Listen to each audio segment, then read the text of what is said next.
This episode contains content on food and eating that may be sensitive to some listeners. The Adulting with ADHD podcast is not a substitute for medical advice.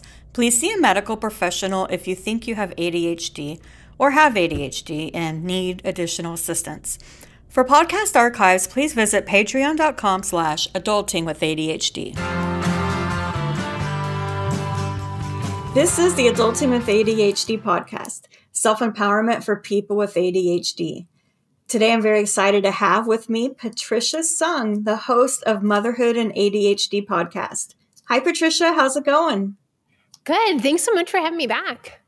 Yeah, it was so good to see you at the conference, and I'm so glad I ran into you because we talked a little bit about the topic today, which is going to be ADHD, food, and chronic illness. So do you want to tell the listeners a little bit about you first before we jump in? Yeah, sure. So I support moms who have ADHD to be confident and successful and build the life that you want for the family that you have in the season that you're in and for the brain that you have. And I do all that through community courses and coaching, and then obviously the podcast. And I absolutely love helping people with ADHD figure out how to be happy and be successful and juggle all the things, especially for moms. And it's just so much to keep up with. And when you have a way that makes sense for you, it's so much easier to be happy. I know it always sounds weird. I'm like, I'm going to help you be happy, but I want you to be happy. I want you to really enjoy your life. Well, that's great. I was listening to you talk, and being happy, it sounds simple, but it can be so hard. So I value that a lot. So yeah, how did this whole topic of chronic illness and food become interesting to you? So it started back when I first started the podcast and really diving into getting to know all of the women I was working with, like talking to people in my Facebook group and different listeners of the show, and realizing so many people had this theme of chronic illness. And it was definitely disproportionate to the population as a whole. Like when you look at how many people have a chronic illness versus how many people I was finding with ADHD that had a chronic illness, I was like, well, this can't be a coincidence. It's clearly related, but there's obviously not a lot of research there. And then a couple years ago, I got diagnosed with mold toxicity and I got extremely sick. I almost died. Wow. It was awful. And in that process, a lot of what I was doing was with my food, which seemed unrelated to me. Like when you look at modern medicine, food's not something that's really talked about. And so in all this research of trying to figure out, I guess I should back up a little bit. I was so sick and nobody could tell me what was wrong with me. I saw dozens of doctors. I literally was like, if anybody can tell me anything, I will talk to anyone. I will try anything. Someone has to tell me. Someone must know why I am this sick because it was no reason. Every specialist I went to was like, you look fine. I don't, clearly something's wrong, but I don't know what it is. And it was this ridiculous uphill battle trying to figure out what was wrong with me. And a big part of my healing was with my food.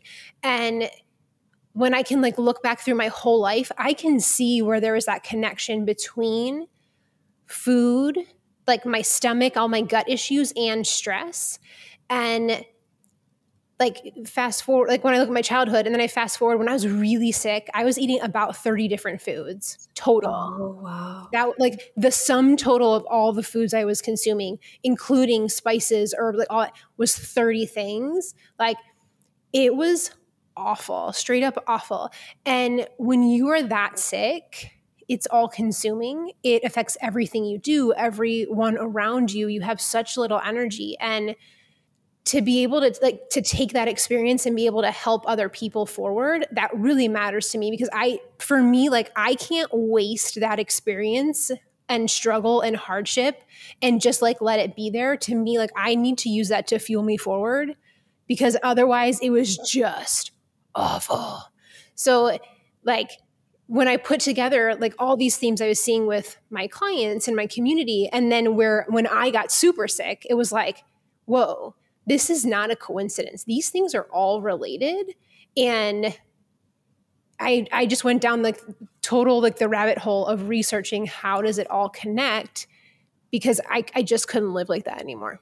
Wow, that's huge. So what's an example of something you've been able to bring to your community of ADHDers and apply with the food? It's actually been like a newer thing for me, like where I'm like just now integrating it into what I'm doing. And it started with like realizing that so much of the chronic illnesses were all rooted in our stress response. And when you look at like the grand scheme of things, people don't talk about that much.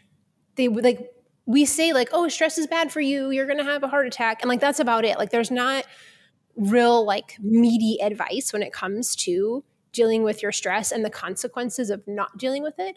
And as I keep like digging into all of it, I'm like, oh, this is a huge part of our bodies as people with ADHD, and understanding like how our stress response works. What's like realistic rest for people with ADHD? I mean, the other day we were talking about this in my community, and there were like probably 20 moms there chatting.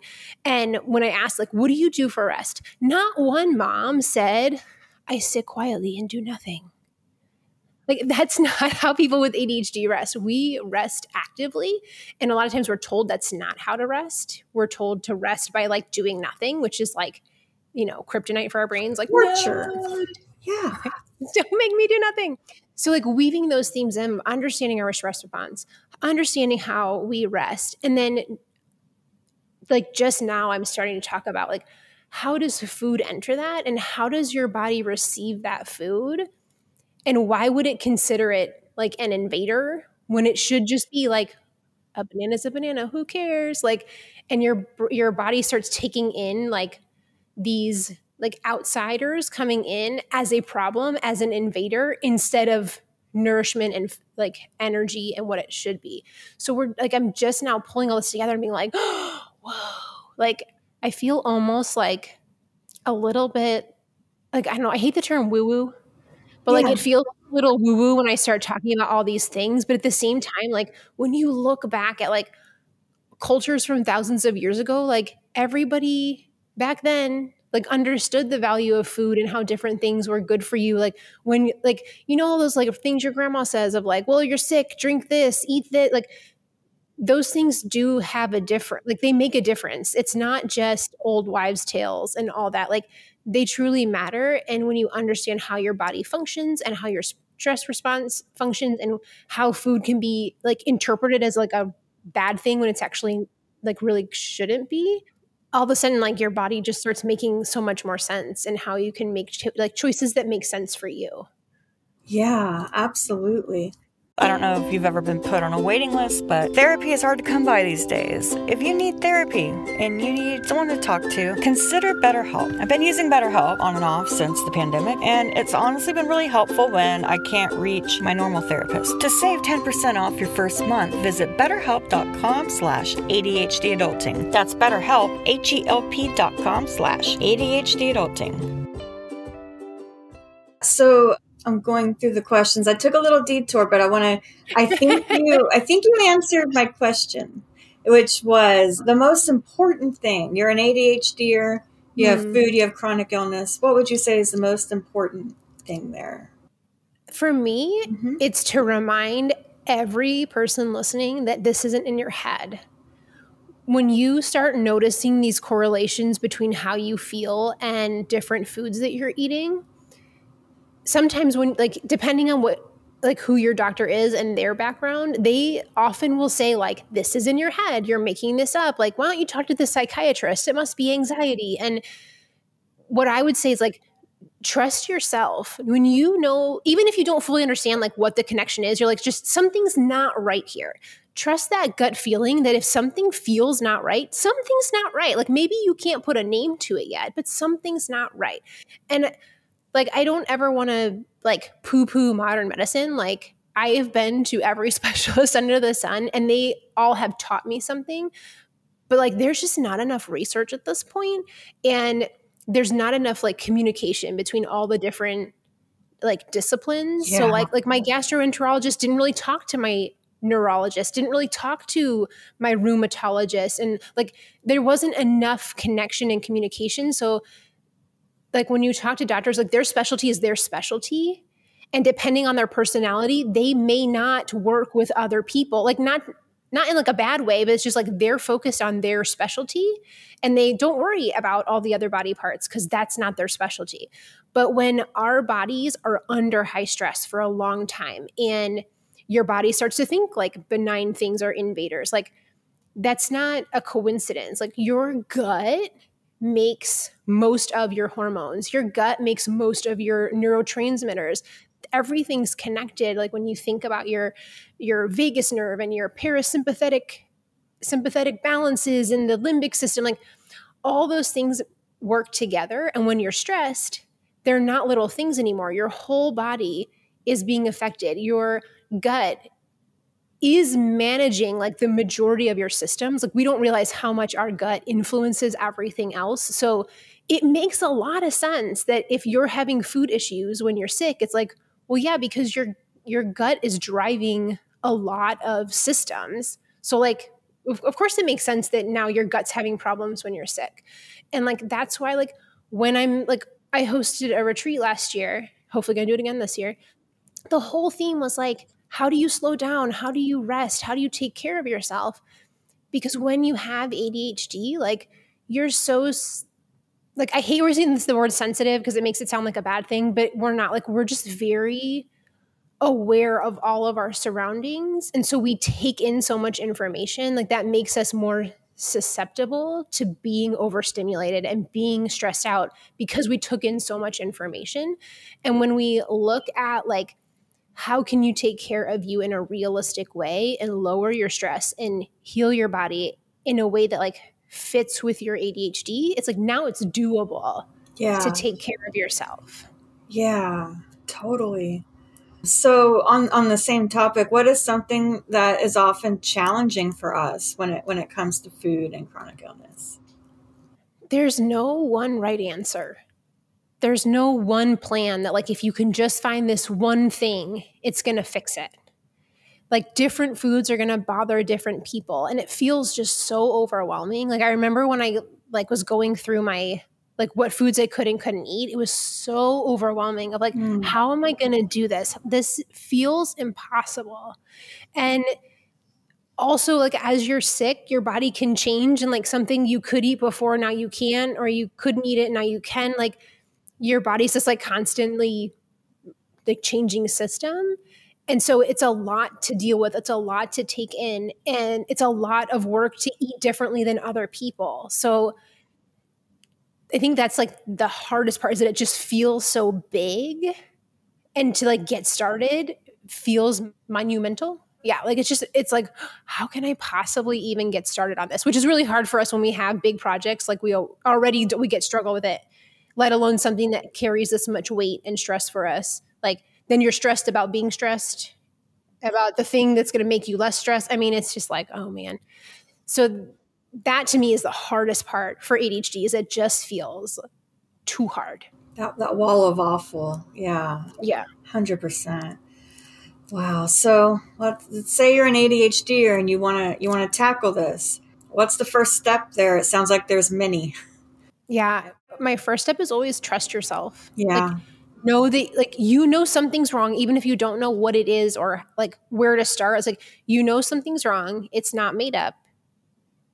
And like keeping that true to yourself and knowing like, this isn't a worthless endeavor. Like go for it. Like, keep pushing. Like for me, I think that was the one thing I clung to when I was so sick and seeing doctor after doctor who just tell me like, well, you look fine. This looks fine. That looks fine. The scan came back clear. It's like, well, thank you. I'm glad that is fine. But what's wrong with me? Right. Like trusting in your gut that like, yes, you know that there's something that needs to be fixed, even if you don't know what it is. Yeah. And then the second part would be just keep it easy. Like we tend to overcomplicate things because we get stressed out. Yeah.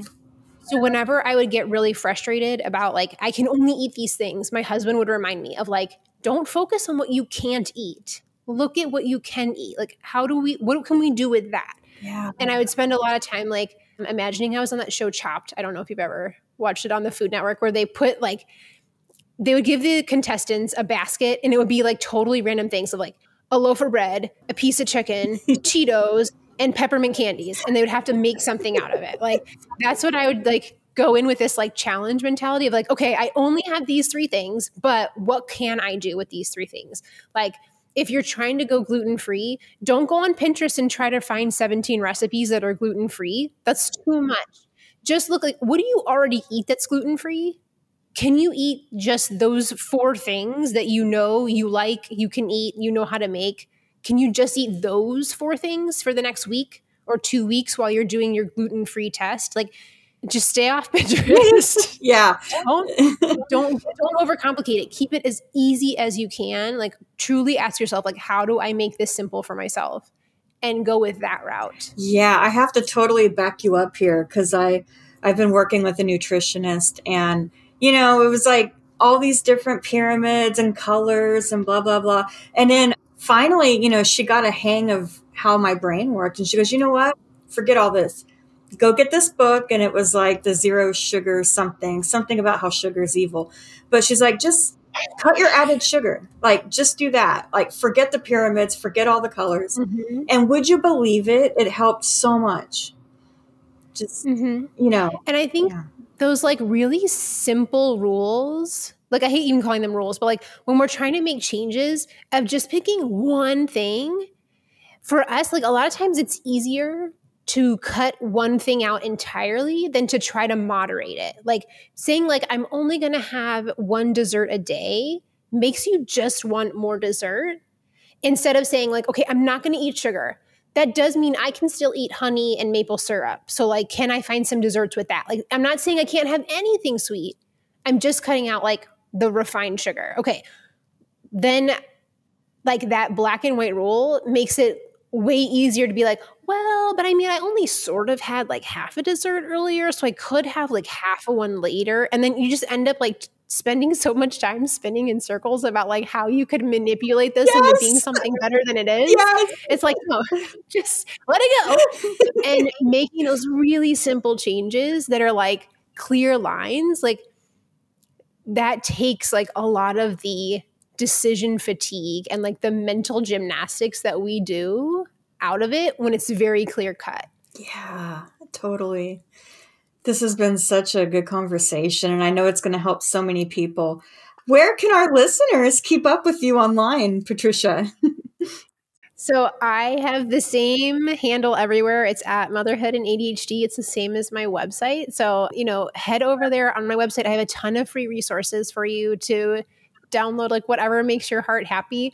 You know, obviously with ADHD, I just keep churning out more and more free things. Like I'm over there like, okay, I can make a thing for this. Ooh, I can make a thing for that. So there's like so many resources there to help you. And then I have my community of successful mama meetups where we hang out. If you think you have ADHD or you're sure you have ADHD, like come meet your people, hang out. We plan our week together and then we hang out like social time for the other half. And it's a really beautiful community of moms who get each other and understand like how your brain works. And we'd love to have you. That is so awesome, Patricia. Thank you again for being on the show. Thanks so much for having me.